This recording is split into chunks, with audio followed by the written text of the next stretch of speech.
Hi, this is Mr. Kays, and we're talking today about India's religion and culture spreading. And it spreads primarily through trade, but also missionary activity.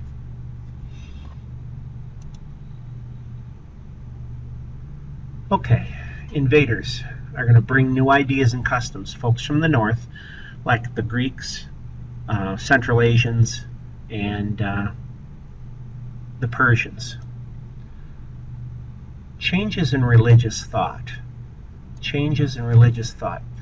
Buddhism, its basic core is to try to reach nirvana, the ending of desire.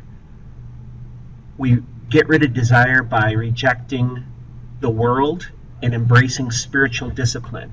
When Buddha dies, some people thought it was possible to become like Buddha through good deeds and self-sacrifice. They're called bodhisattvas. And they believed that they could save humanity through their sacrifice. Isn't that interesting?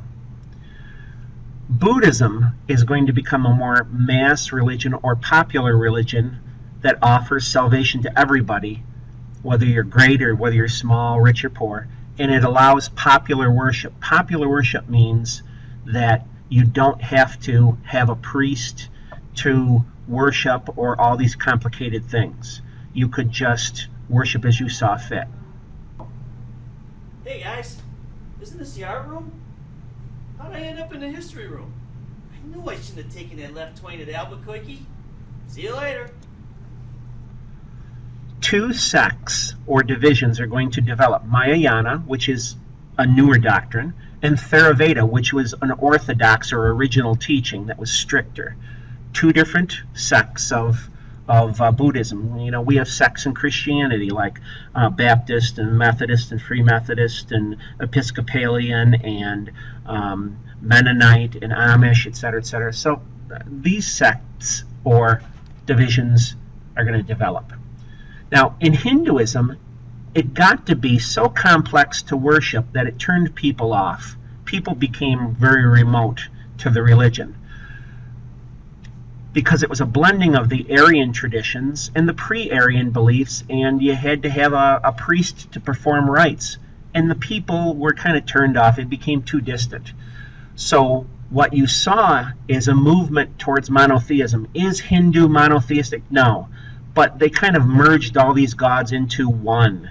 Yes, they have Brahma, Shiva, and Vishnu, but you have, they just call it God, because it was a little bit easier to worship that way. Again, Brahma, Vishnu, Shiva, creator God, preserver or sustainer God, and a destroyer God. Isn't it interesting, destroyer God? Well, yeah, because the world is created and destroyed many times, and well, aren't you, they would ask? Your body is created and destroyed, and your body dies, but your soul lives on. In this case now, Hindu becomes more personal, and just like Buddhism, it appeals to more people. During the empire of the Guptas, I believe, you have a golden age of literature, art, science, and math. I'll give you an example. Just like England had Shakespeare, India has Kalidasa, who was India's greatest writer, and he was a court poet, and he wrote poems about Indian life and values. South India began writing schools or writing academies, and you have a great many Tamil poems. Acting troupes would go from city to city, men and women would perform, and they would honor the gods with their plays. Trade is going to spur science. Remember, with Alexander the Great coming in, Greek ideas are going to be adopted by the Indians, and they're going to influence the Greeks too. I'll give you an example of keeping time. Instead of cycles of the moon, lunar, it's cycles of the sun, solar. So they kept a solar calendar instead of a lunar calendar. They also proved that the Earth was round from lunar eclipses. They developed the idea of the decimal system, the concept of zero, and modern numerals that we know today, Arabic numerals. In the field of medicine, doctors classified diseases. They looked at cures. and they performed simple surgery, including skin grafts, which was pretty amazing for the time.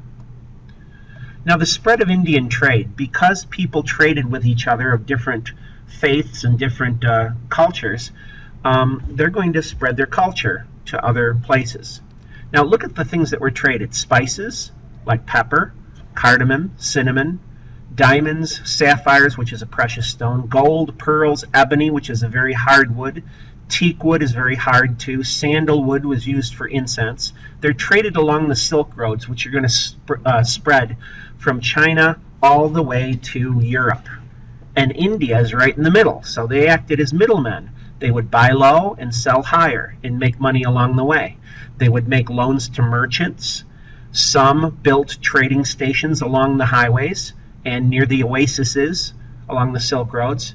And sea trade became very important between East Asia, Africa, and the Middle East. So now goods are starting to flow west. Money is needed, so banking is established in India.